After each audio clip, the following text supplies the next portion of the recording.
So where does ITAM fit into all of this? So in my mind, ITAM sits at the foundation of GreenOps. It provides an organization with the accurate visibility into hardware and software and cloud resources. But put simply, you can't manage what you don't know about. And GreenOps requires that in order to know what strategies and what tactical things to put into place.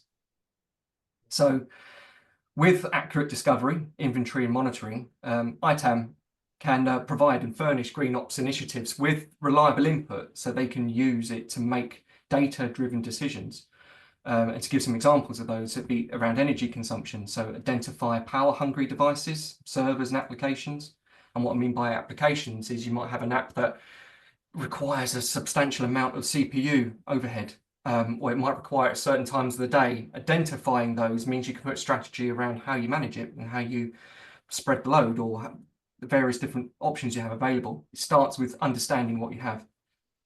Then resource utilization. So you can pinpoint over-provisioned or underused or underutilized assets that can be throttled, powered down, or consolidated. And lifecycle management, touched on it a moment ago. So optimizing asset life cycles and the maintenance of those assets to reduce that e-waste. If you can get more out of it and you can eke it out for a little bit longer by maintaining it, it makes sense to do it. And then the software rationalization. So this is about eliminating redundant and duplicate software consumption to reduce the demand on resources. So that applies equally to whether it's something you host on-prem or in the cloud, or whether it's something you use as SaaS.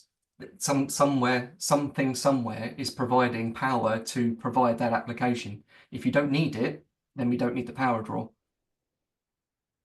So to elaborate a little bit further, I'll give some examples of the GreenOps strategies that rely on ITAM data. So power management is probably the most obvious one. So ITAM can be used to detect servers that are powered on but performing minimal or no work.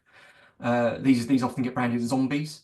So they'll float around forever until someone finds them and decides to do something about them. Organizations can implement power plans which automatically power down or throttle resources that aren't required to be running 24/7.